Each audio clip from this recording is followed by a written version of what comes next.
Patrick Mahomes was spotted in Texas working out with wide receiver Quentin Johnston, and the Chiefs signed a new backup quarterback.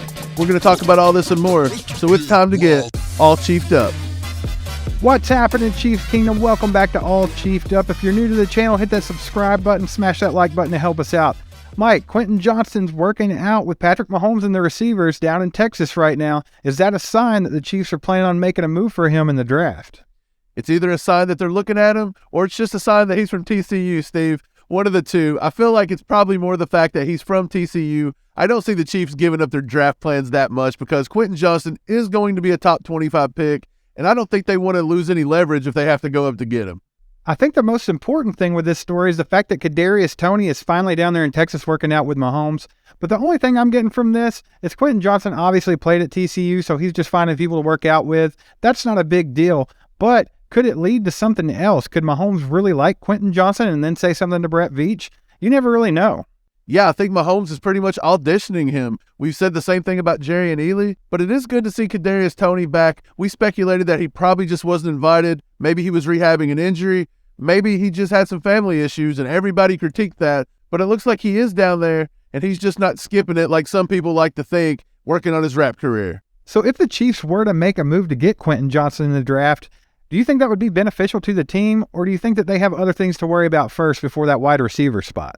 I think Quentin Johnston is the one true X-wide receiver in this draft. There's been talk of Jonathan Mingo from Ole Miss sliding into the back end of the first, but I still think Quentin Johnston on my board is rated as number one wide receiver. It's between him and Jackson Smith-Njigba. You're not getting him, and I think Quentin Johnston plays the X, and that's what we need. We've not had a good, positive X receiver since Sammy Watkins, and you've seen what happened when Sammy Watkins was here and he was running good routes and he could stay healthy.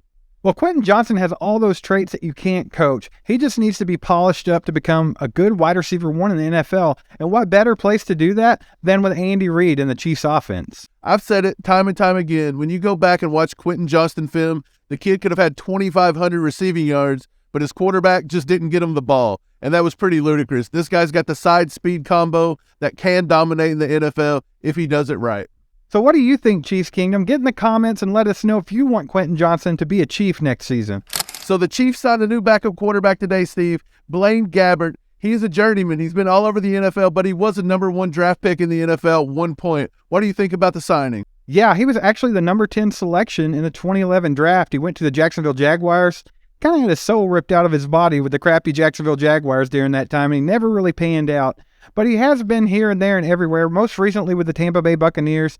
I think that Blaine Gabbert's a solid backup. He obviously has all the athletic traits that you would want a quarterback to have. He just hasn't had a chance to put it all together with his NFL career. And I think this is a good landing spot for him to come in and do what he has been doing. And that's just show up when he absolutely has to and be that solid veteran backup quarterback. People like Blaine Gabbert. He was getting trashed on that yacht with Tom Brady when he won a Super Bowl in Tampa Bay. But as you mentioned, when he got drafted to the Jaguars, they ripped the soul out of his body. They crushed his spirit. They destroyed him as a QB, but he's actually came back and been a pretty decent backup QB to a lot of teams. I like the way he's accepting the role now. He looked at Chad Henne and he knows that if you come to Kansas City and you put in the work, a lot of fluke plays and injuries happen to Patrick Mahomes, and it is possible he's going to get his number called here. My question is, Steve, what is the deal with Shane Buechele? We just not ready to use him? I'm not real sure what the answer is to that. I know last year we didn't even leave him on the practice squad just in case he got poached by somebody else. We actually put him on the roster. This year, I guess it'll be a fight between him and Blaine Gabbert to actually be on that roster. I think Shane Buechele is good enough to be the backup for Patrick Mahomes, but I don't know if he's trustworthy yet. Blaine Gabbert's been around longer. He's more of a veteran. Shane Buechele could be more of a loose cannon, and I think that's what they're waiting to see. I'm not completely sold that Blaine Gabbert is the answer at backup QB. I'm pretty sure they're just bringing him in for all the off-season workouts, maybe look at him through training camp. Maybe he just teaches Buechele a little bit of something, and Buechele ends up getting the job anyway. Yeah, it'll be healthy to have a little bit of QB competition going on in camp anyway. So once again, let us know if you like Blaine Gabbert as a backup quarterback or if you'd rather have Shane Buechele. So Adam Schefter tweeted out earlier today that there has been a trade for Allen Robinson from the Pittsburgh Steelers. Mike, do you have the specifics on that? I do. Schefter reports that the Steelers get Allen Robinson and a 7th-round pick, number 251, and the Rams receive 7th-round pick, number 234. The Rams are also going to pay $10.25 million of Allen Robinson's salary, and the Steelers will pay the remaining $5 million. Robinson is scheduled to be in Pittsburgh for a physical on Wednesday. Steve, knowing that the Rams are going to pick up almost all of his contract and that they just had to swap up maybe 20 picks in the 7th round to get an X receiver like Allen Robinson, why wasn't the Chiefs and Brett Veach in on this?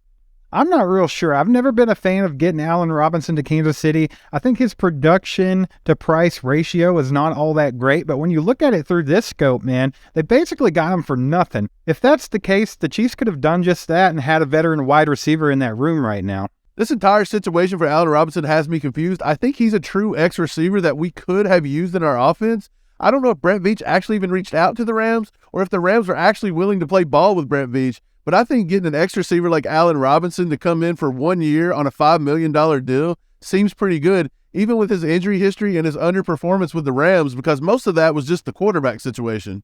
Yeah, for that price, I would have been more than happy to have Allen Robinson on the Chiefs. Make sure to get in the comments and let us know what you think about the whole situation. So we went live last night with Bro Schmo, who's a certified draft badass. He knows all about these guys, and we got his outside perspective into what he thinks the Kansas City Chiefs should select in this year's draft. So thanks for being with us today, and thanks for subscribing and hitting that bell. There goes a sight from my soul.